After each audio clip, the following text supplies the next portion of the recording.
Good day, guys, and welcome to another episode of Riding in Tandem. RIT, Riding in Tandem, RIT. With me, RM. And me, Elaine. At sa episode na to, subukan naman natin ang Toyota Corolla Cross GHEV. Ano, ready ka na? Parati naman eh. Tara na!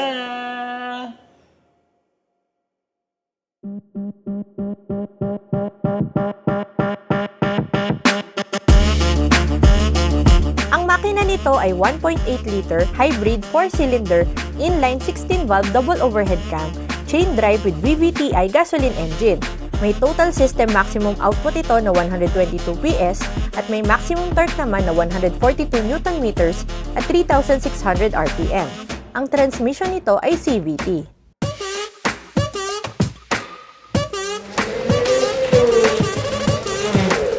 Pasalamat muna tayo sa sponsor ng ating video, ang Atosport. Ito ang Atosport, the world's most innovative mobility scooter. Pwedeng itupi, pwedeng hilahin, pwedeng paghiwalayin. May leather seats at grips. Illuminated ang LCD dashboard. May mga ilaw for visibility. At pwedeng lagyan ng armrest. Mabilis din itong i-assemble.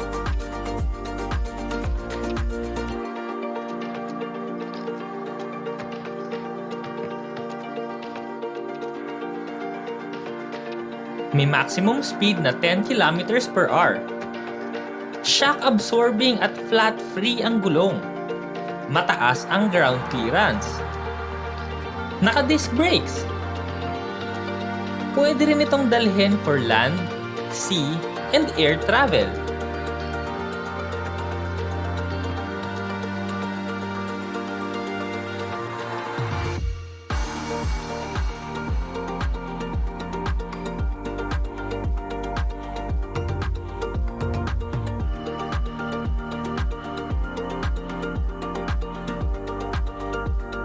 More than 20 kilometers na tuloy-tuloy ang kayang puntahan. Engineered with flair, designed with passion for performance. Be active, be free, be yourself. Atosport, moving life.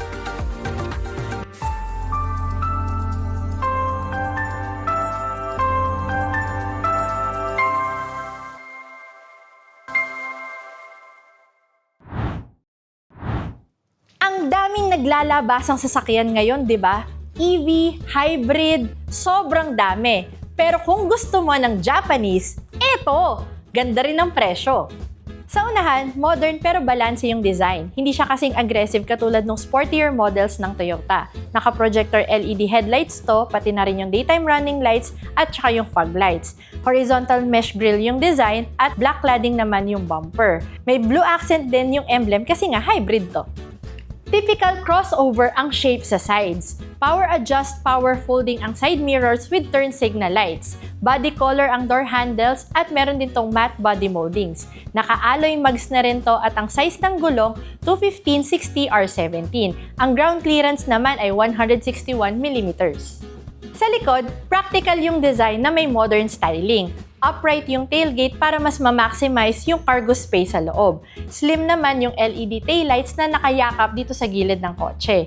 Dito naman sa bumper, simple lang, black cladding na merong parking sensors. Hindi masyadong kita yung tambucho kasi kulay itim.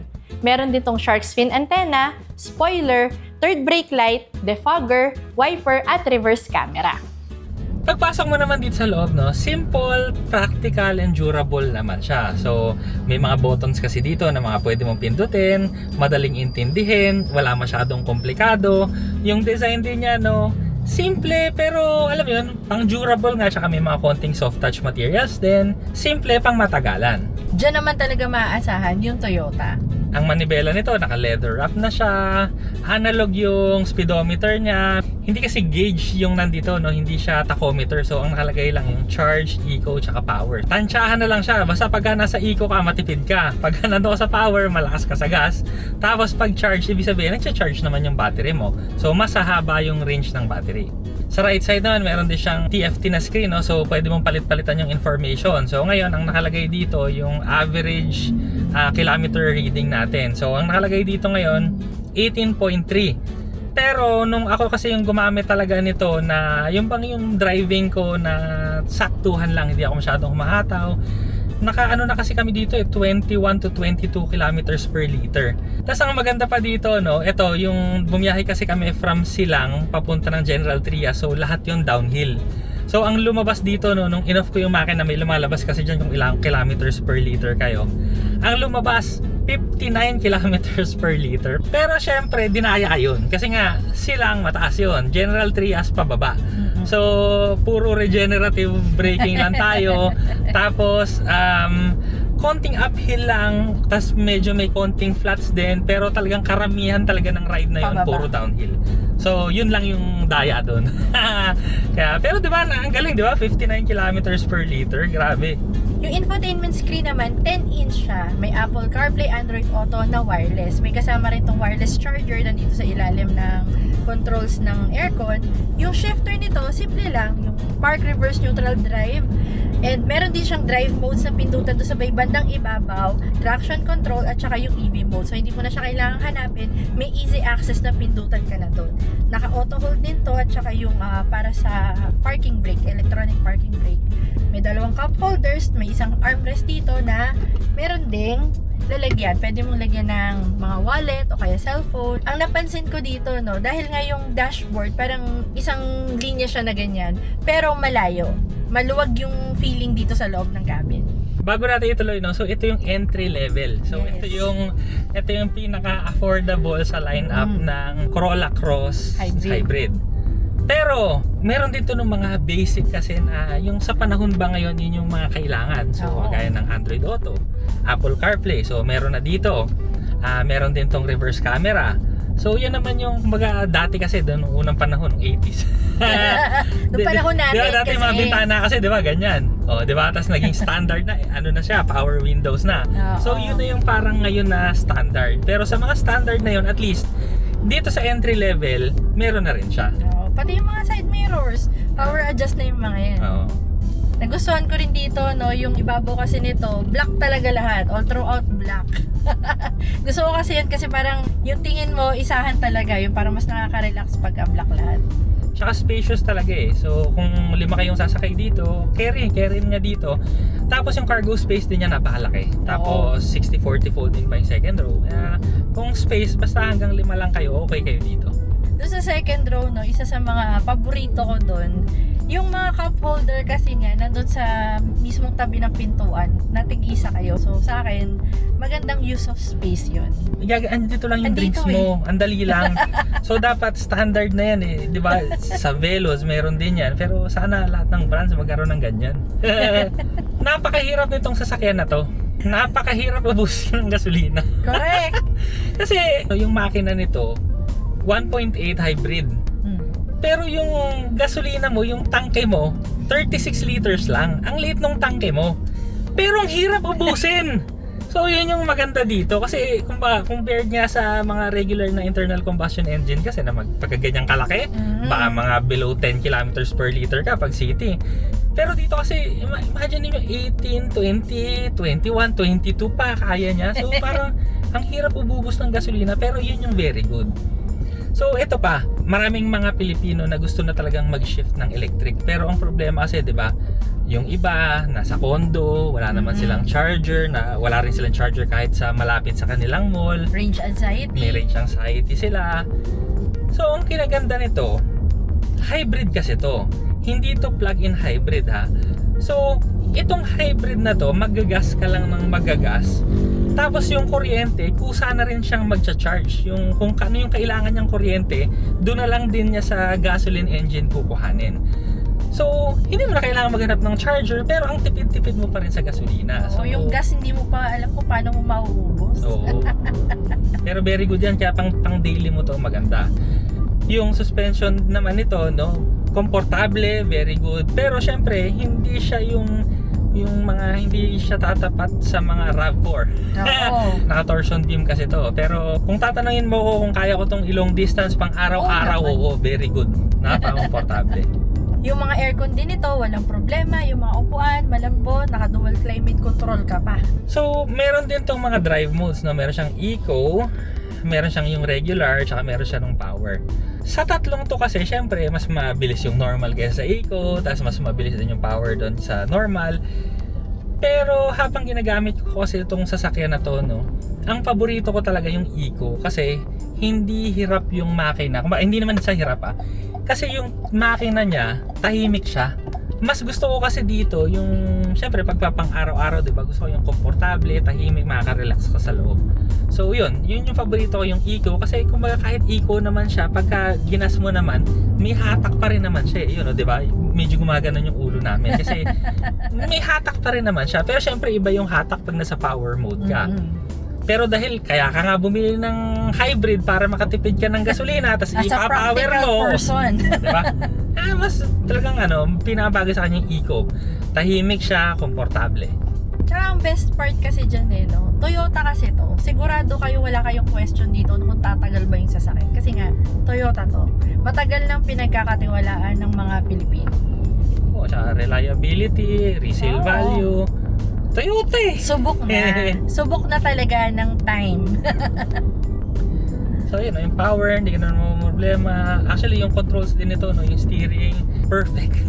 Sorry na. Kasi kumbaga hindi ka maninibago, no? Yung steering niya malambot, pero hindi sing lambot. Yung accelerator niya, hindi ka rin maninibago kasi tamang-tama sa tapak mo yung acceleration. Yung braking mo, hindi rin pumapako, pero pag dumiin ka, malakas din yung preno.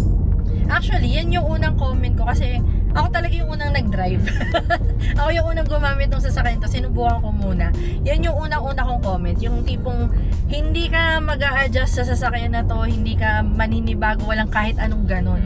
Kasi parang ang feeling, ang tagal mo nang ginagamit yung sasakyan. Ganon yung pakiramdam niya. Wala siyang learning curve. Parang automatic. Pag sakay mo, Automatic, okay na yan. Alam mo na yan. Alam mo na, paandarin mo na, alam mo na. Oo. So yun yung maganda sa kanya. Ang Toyota Corolla Cross 1.8G HEV CVT ay nagkakahalaga ng 1,514,000 pesos. Maraming salamat po sa Toyota Motor Philippines sa pagpapahiram nila sa amin ng sasakyan. Dito na tayo sa segment na The Good And the bad. Good and bad naman tayo. Ano yung napansin mong ayaw mo? Ang ayaw ko dito, wala kasi siyang ADAS. Wala siyang ADAS system. So, ibig sabihin wala rin siyang mga adaptive cruise control, ganon. Pero yung mga higher variants naman nito, meron na. So, yun nga lang kasi, magdadagdag ka syempre ng presyo kung gusto mo yung merong ganong feature. Pagka hybrid ka, may advantage, disadvantage. Pag plug-in hybrid ka, may advantage, disadvantage. Pag EV ka, may advantage at disadvantage din. Wala talagang perfect car. Correct. So, dito kasi ang advantage mo, gaya nga ng sabi ko, no need ka nang mag-plug, mag-charge. Kasi kusa na naman na siya, hayaan mo na lang siya kusa siyang mag-charge. Pero syempre, meron ding mas dependent siya talaga sa engine. So, mas madalas pong maririnig yung engine dito. Pero yun nga, kung naka-eco mode ka naman kasi, konti lang, hindi naman maingay yung makina niya. So, medyo rinig pero hindi naman maingay. Tapos syempre, ang good dito, no, kasi yung battery nito, maliit. So, ibig sabihin, syempre, in the future, kung papalitan mo, syempre, kung maliit yung capacity, syempre, less din yung presyo niyan. Reliant ka talaga sa, sa engine mo pa rin. So, hindi mo nga siya ma-charge. Yun. Tapos, pag acceleration mo, maririnig mo talaga yung engine na yung rev mo, tumataas talaga. So, unlike sa, plug-in hybrids, na pag sinipa mo yung accelerator mo, tahimik pa rin siya kasi medyo mas ng power yung electric motor. Isa pang bad sa akin, no, yung basic kasi yung features niya. Pero kasi nga, entry level to eh. So, ang entry level, ang ibibigay talaga sa'yo, yung basic needs mo. So, sa akin naman, advantage na rin yung may Apple CarPlay and Android Auto. Pero kung naghahanap ka pa rin talaga ng mga more tech, syempre yung iba maghahanap ng extra features na for comfort, like kunyari ventilated seats, yan. Wala pa yun dito sa variant na to. Pero yun nga, no, kung may pera ka naman, hindi ko naman top of the Oo. line. Pero ang nakikita ko kasi, no, yung mga kukuha kasi nito, syempre, kaya nga entry level yung bibili nila. Kasi gusto lang nila yung basic talaga na lahat ng kailangan mo nandyan. Yes. Pero kumbaga kung ganung usapan kasi, pasado talaga to kasi lahat ng kailangan mo nandito. So yun yung good ko. Diba? Yung presyo kasi nito, Toyota, i-expect mo kasi ang presyo nito grabe kasi Toyota, diba? Tas hybrid. Pero yung presyo nito tama lang. Ang good naman sa akin, no, dahil nabanggit na rin naman niya na Toyota, so ito, subok na to kasi na matibay, subok na maasahan, at saka pag naisipan nyo na magpalit ng sasakyan in the future at ibenta ang inyong sasakyan, mataas pa rin ang resale value. Ang sarap-sarap din gamitin ito, no? Kasi syempre komportable siya. At saka ano, matutuwa talaga bulsa mo dito kasi ang hirap talagang ubusin ng gasolina. Kung saan na namin ginamit to, kalahati pa lang inuubos namin. Kumbaga, no, hindi ka pahihirapan ng sasakyan na to. Oo. Yung parang pagsakay mo na nga, hindi ka na maninibago pag dinrive mo, tapos yung bulsa mo, hindi rin pahihirapan. Kung naghahanap kayo ng hybrid na sasakyan, practical, matipid, maasahan at matibay, subukan nyo na tong Toyota Corolla Cross GHE. Tsaka sa akin din, no, kung gusto nyo kasi talaga yung Toyota. Yun na yun eh. Kumbaga, Loyalist. pag sinabi mo na naman, Toyota yan eh, tas hybrid, okay na yan. Pero nagde-deliver naman kasi talaga siya. So talagang matipid siya, mapagkakatiwalaan niya, komportable, tsaka yun niya, no, yung presyo talaga nito, tamang-tama lang. So, napakaganda. Kung ako sa inyo, punta na lang kayo sa pinakamalapit na Toyota sa inyo, tapos mag-test drive din kayo doon. Maraming salamat sa panonood. Sana nag-enjoy po kayo at may natutunan kayo sa video namin. O, next video na! RIT, riding in tandem. RIT, riding in tandem. RIT, riding in tandem. Siksik na impormasyon mula kay RM at Elaine.